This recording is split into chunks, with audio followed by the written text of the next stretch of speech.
के लिए किस परिप्रेक्ष्य में आप उसे देख पा रहे हैं। जैसे कई बार एक छोटा सा एग्जांपल हम यहाँ पे लेंगे। कई बार हम देखते हैं कि जो अपराधी किस्म के व्यक्ति होते हैं, जैसे चोर हैं, हर कॉलोनी में घटनाएं होती होंगी। ऐसी कोई कॉलोनी मुझे नहीं लगता मुरादाबाद में ऐसी हो कि जो पूरी तरीके से सेफ है, या जहां कोई भी ऐसी घटनाएं नहीं होती। स्पेशली सब जगह पर होती हैं। तो अगर कहीं पर कोई ऐसी घटना होती है, जैसे कहीं चोरी हो गई, तो चोरों के अगर आप बैकग्राउंड को टटोलने की कोशिश करेंगे तो सबसे पहले उसमें जो रोल आता है वो आता है परिवार का।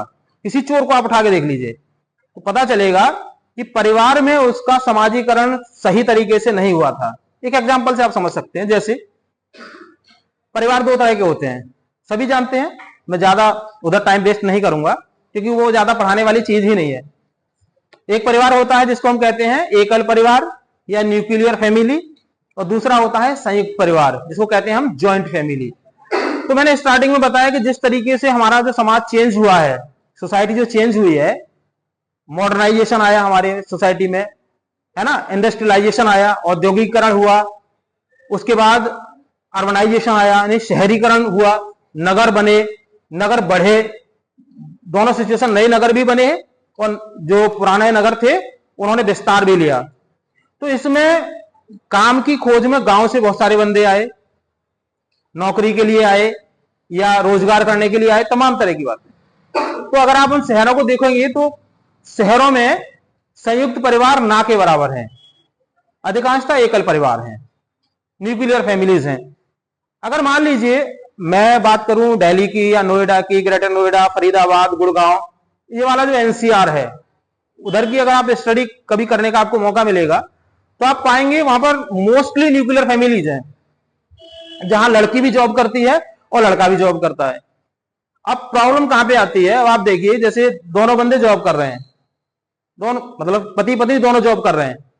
अब वो एक समय के बाद में क्या हुआ, एक तीसरा भी आ गया उनके बीच में। तय है, उसमें कोई ऐसा तो है नहीं कि ना जी वो ना आएगा, क्योंकि प्रकृति का नियम है, उसे तो आपको आगे बढ़ाना ही है। जब तीसरा आ गया तो दोनों की हालत खराब हो जाती है इसमें, अगर आप ध्यान से समझेंगे इसको। क्योंकि नौकरी को तो कोई नहीं छोड़ना चाह रहा, ना तो वो लड़की छोड़ना चाह रही है, ना ही उसका हस्बैंड छोड़ना चाह रहा है। तो ऐसी सिचुएशन में क्या किया जाए? तो एक समाधान वहां पर है कि वो फटाफट क्या करते हैं, एक कामवाली को रख लेते हैं, है ना,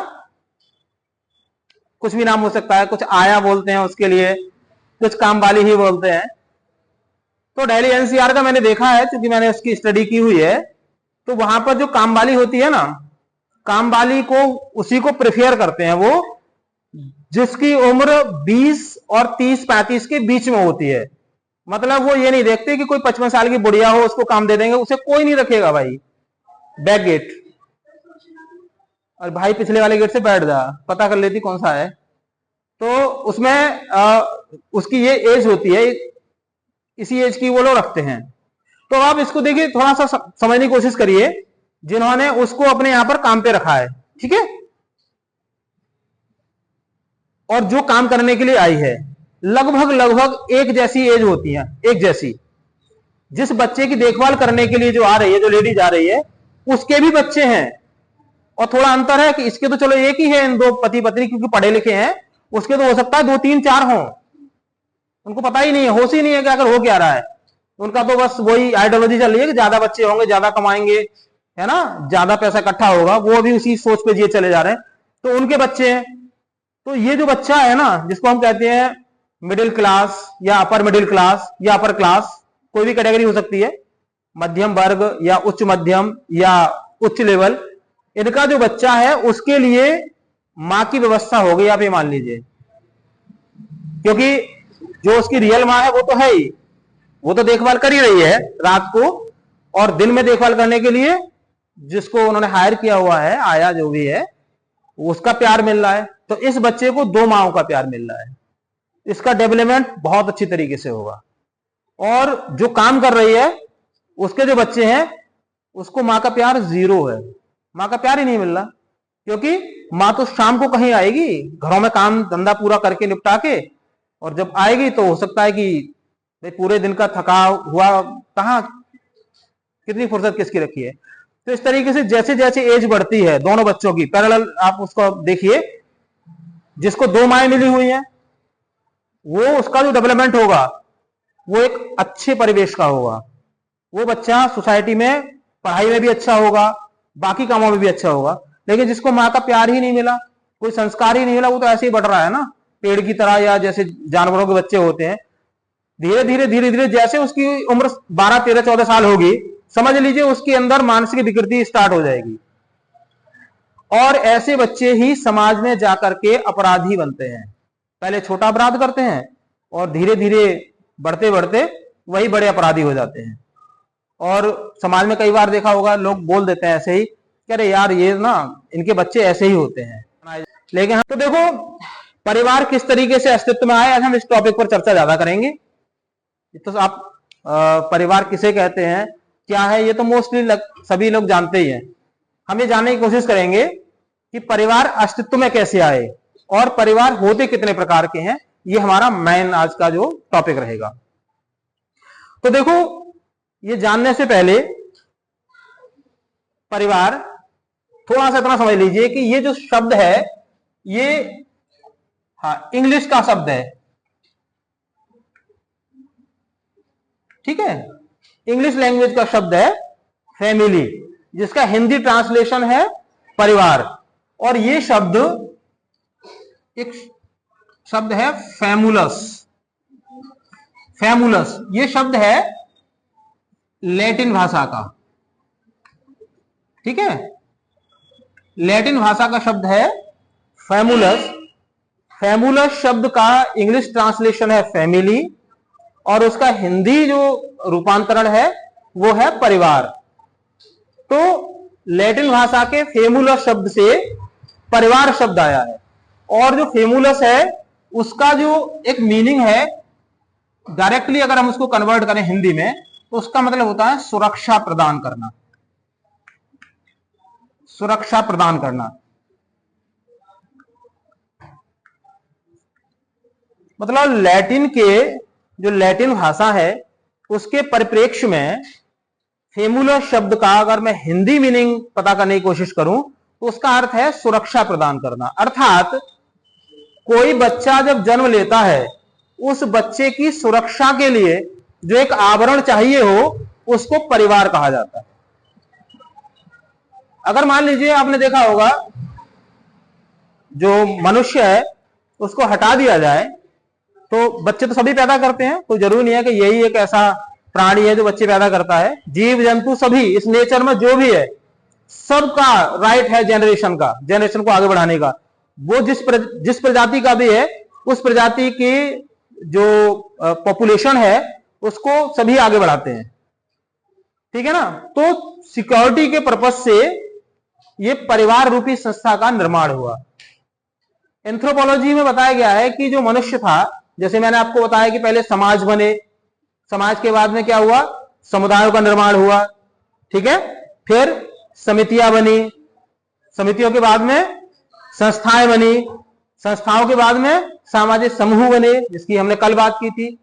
कई तरह के सामाजिक समूह होते हैं, है ना, स्थायी, अस्थायी, प्राथमिक, द्वितीय, संदर्भ, कई सारे उनके स्ट्रक्चर हैं। तो इसी तरीके से चूंकि जब बच्चा जन्म ले रहा है तो उसको सिक्योरिटी चाहिए, सुरक्षा चाहिए, तो उस सुरक्षा के पर्पज से परिवार रूपी समिति का निर्माण हुआ।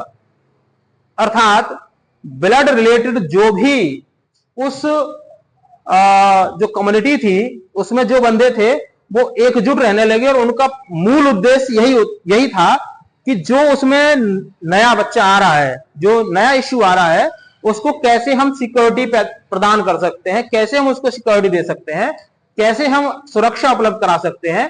क्योंकि कबीलों में लोग रहते थे, आप जानते हैं, कबीलों का मतलब होता है झुंड बना के लोग रहते थे और उनका पर्पस था कि आप जो बाहर से जो जानवर अटैक कर दे या कोई ट्रेजेडी हो जाए तो उससे कैसे हम सुरक्षा प्राप्त कर सकते हैं। मनुष्य को कुछ पता ही नहीं था कि भाई वो अच्छा खासा सोया हुआ है, ठीक है, मैंने आपको बताया था स्टार्टिंग में कि वो आराम से सोया हुआ है और रात को बारिश होने लगी, वो एकदम भौचक्का रह गया कि साला पानी तो नदी में होता है, ऊपर से कहां से आ रहा है। पानी का जो ही उसने स्रोत देखा वो तो उसने नदियों में देखा था, ये तो आसमान से पानी टपकने लगा। एकदम अचंभित हो गया कि हो क्या रहा है। इसी तरीके से क्या हुआ कि जैसे दिन निकला हुआ है और सूर्य ग्रहण हो गया, उसे पता है कि इतने टाइम तक ये दिन रहेगा फिर रात आएगी, तो उसने देखा कि तो 2 घंटे हुए अभी सूर्य को निकले हुए, तब तक ये सूर्य फिर छुपने लगा, गायब हो गया सूर्य अचानक।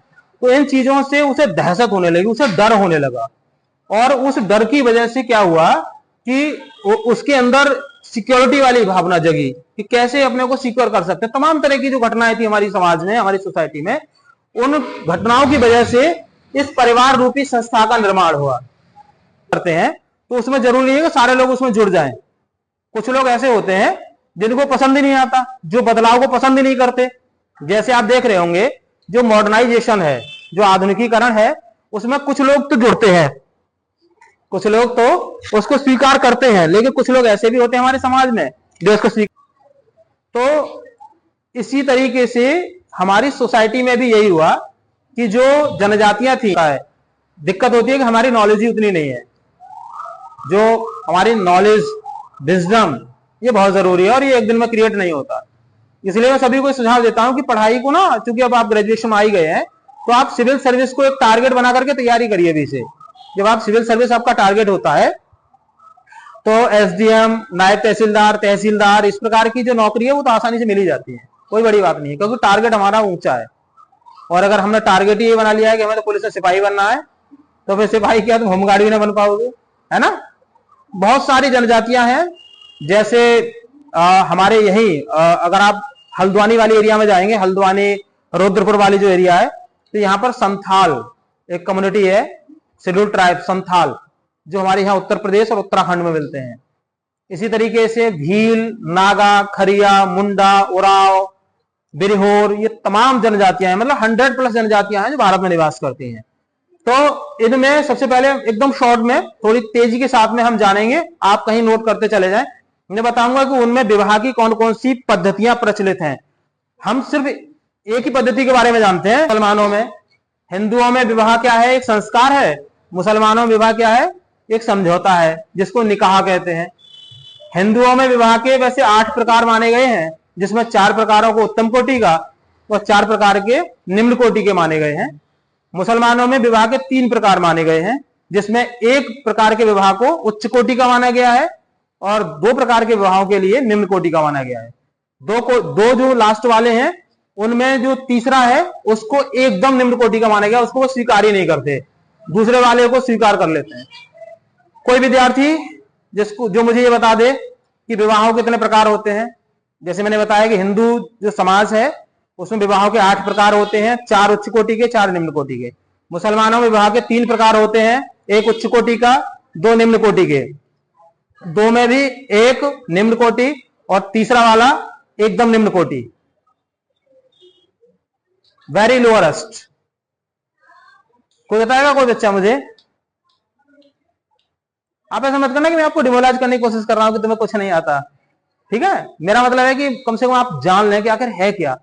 हम जहां रह रहे हैं वो तो हम जाने, जिस सोसाइटी